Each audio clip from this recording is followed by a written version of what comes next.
They keep saying we're in a recession and people can't get jobs. If one person knows nothing about that, it is Jason Statham. This man continues to be the most employed man in Hollywood, literally and figuratively. So listen, today's gonna be hard.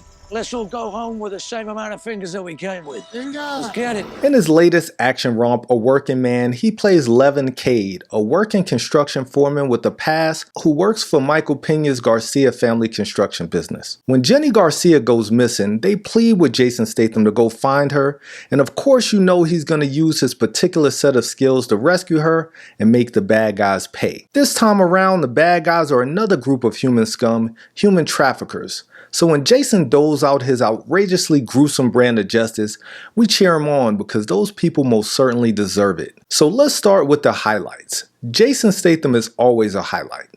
We all know who he is by now. The rough around the edges former soldier who always happens to be around random violence towards the innocent. This man walks into any situation, whether it's a dive bar run by local drug runners or a nightclub ran by high-ranking Russian mobsters. He has this no-fear approach and always has something quippy to say to piss the bad guys off just enough so they can make their move and he gets to beat everyone down or kill everyone. Take your pick, it depends on where we are in the story. Dude plays the same guy in every movie and we still love it. He's an action movie icon.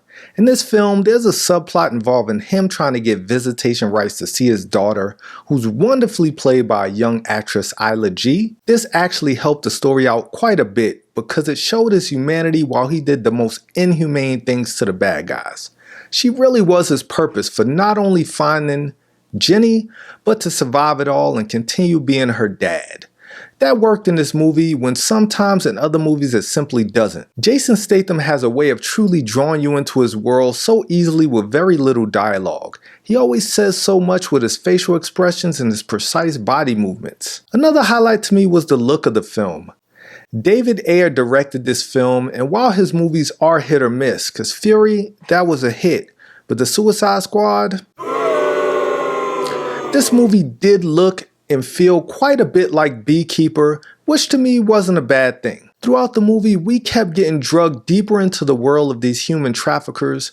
What we first thought was a low-level local criminal organization ended up having ties with the Russian mafia. And as we got deeper into the bad guy rabbit hole, we were introduced to a rogues gallery of cartoonish gangsters.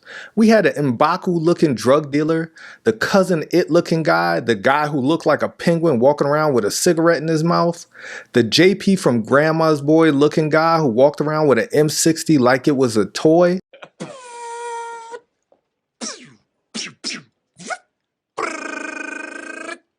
Adios, turd nuggets. The weird low-level traffickers, the mobster lackeys who look like extras from Malibu's Most Wanted. I had absolutely no ties to the Russian mafia, but if I saw people walking around dressed like those guys, I would definitely get killed quickly, because I'll clown the hell out of them until they shot me. They looked ridiculous and it really was fantastic. I didn't know any of their names, but I will remember how silly they all looked. Now, everything about this movie wasn't great. Now, I don't hate the shaky cam as much as some, but this movie was a bit much for me with the cuts and the fights. They always hit the perfect kill shot for the gnarly kills, but getting to the kill got your boy a little dizzy. I've seen worse, but it could have been a lot smoother. Of course, the plot was formulaic as hell, but at this point, it really is to be expected. It's a Jason Statham movie. I didn't go into this movie expecting Shakespeare, but I had a great time. This is my type of action movie. Which leads me to the question we always ask and answer here on the Have You Seen That With T YouTube channel. Who is this movie made for? If you're a Jason Statham fan, then this one definitely is for you. If you love action movies with a great bit of gore, then this one is right up your alley. Jason Statham really knows his strengths and weaknesses, and he leans on his strengths in his movies. And I have a wonderful idea for the ultimate Jason Statham movie. If you remember, one of Jason Statham's first movies over here in the US was the one starring Jet Li, which Jet Li's character U-Law was hunted down by his evil doppelganger who traversed the multiverse, killing off his other selves to be the one. I am U-Law. I'm nobody's bitch. You are mine. We get a movie where Jason Statham's character from Crank has to travel the multiverse and kill off all the other Jason Statham characters from his other films to keep his heart pumping, and only when he kills them all will he be able to stay alive and become immortal. He could get some easy wins off of Turkish from Snatch or Handsome Rob from The Italian Job, but the fights between the Transporter or Lee Christmas from The Expendables, Deckard Shaw, or the Beekeeper will be simply amazing. Hollywood, I need just 3% of the box office for that idea. A battle world filled with Jason Statham characters, I'd pay to see that. So, A Working Man. Have you seen it? Did you like it? Did you hate it? If you have, go ahead and drop a comment down below and let me know what your favorite Jason Statham movie is. And also, while you're down there, if you're new here, go ahead and like this video and subscribe to the Have You Seen That with T YouTube channel to see my movie reviews whenever they drop.